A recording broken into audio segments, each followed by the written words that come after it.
రాష్ట్రానికి బ్యాండ్, చంద్రబాబు లోకేష్లకు brand. Ursa clusters పెట్టి 2 నెలలే ఆ కంపెనీకి 1000 కోట్ల విలువైన భూమి కేటాయించింది. ఒక న్యూస్ ఆర్టికల్ ఒకటి ఈరోజు రాశారు. మంగళవారం నాడు అంటే ఏప్రిల్ 15వ తేదీన ఆంధ్రప్రదేశ్ క్యాబినెట్ టీసీఎస్ కంపెనీకి వైజాగ్లో, ఆంధ్రప్రదేశ్ ఆర్థిక రాజధాని అని చెప్పుకునే వైజాగ్లో 22.6 ఎకరాలను ఎకరా 99 పైసల లెక్కన, ఒక ఎకరా 99 పైసల లెక్కన విక్రయించింది. 22.6 ఎకరాలను ఎకరా 99 పైసల లెక్కన విక్రయించింది కూటమి ప్రభుత్వం. ఎక్కడ? విశాఖపట్నంలో. లీజు కూడా కాదండు, ఏకంగా విక్రయమే, అంటే అమ్మేయడమే.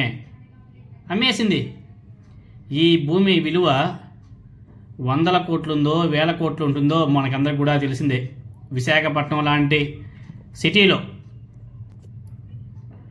విశాఖపట్నంలో 22.6 ఎకరాల భూమి అంటే ఎన్ని 100 కోట్లు ఎన్ని 1000 కోట్లు ఉంటుందో ప్రతి ఒక్కరు కూడా ఆలోచన చేసుకోవచ్చు.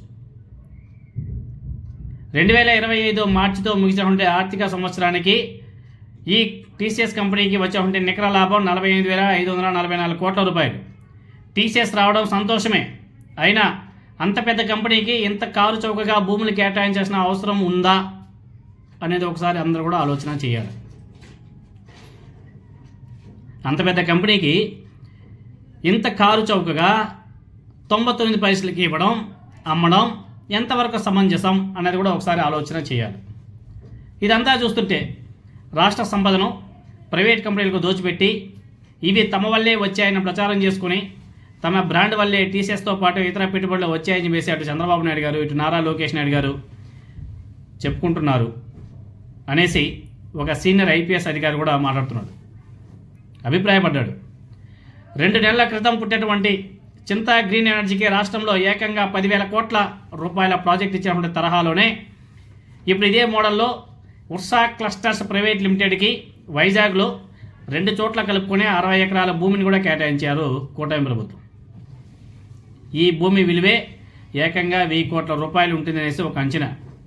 అంటే ఈ కంపెనీ పెట్టి 2 నెలలు కూడా కాలేదు, కానీ ఈ సంస్థకు మాత్రం 1000 కోట్ల రూపాయలు విలువ చేసే భూమి కేటాయించారు ఐటీ ప్రాజెక్టుల పేరుతో నారా లోకేష్ నాయుడు గారు, అదేవిధంగా చంద్రబాబు నాయుడు గారు. మరి వీటిని ఏమంటాం?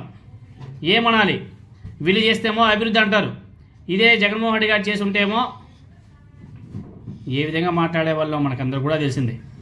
ఇంకా వాళ్ళ ఎల్లో మీడియానా, అయ్యో నా సామిరంగా చూసేస్తామంటే కాల్చేసే రకం. ఇలాంటివి కానీ జగన్మోహన్ రెడ్డి గారి హయాంలో జరిగి ఉంటే ఎల్లో మీడియాలో పెద్ద పెద్ద కథనాలు రాసేవాళ్ళు, వాళ్ళ పాంప్లెట్లో పెద్ద పెద్ద కథనాలు. కానీ తెలుగుదేశం పార్టీ కూటమి అధికారంలో ఉన్నప్పుడు చేస్తే చంద్రబాబు నాయుడు గారు, నారా లోకేష్ నాయుడు గారు మాత్రం అదే చంద్రబాబు నాయుడు గారు, అదేవిధంగా నారా లోకేష్ నాయుడు గారి బ్రాండ్ అంట. జగన్మోహన్ రెడ్డి గారు చేస్తేనేమో దోపిడీ అంటారు.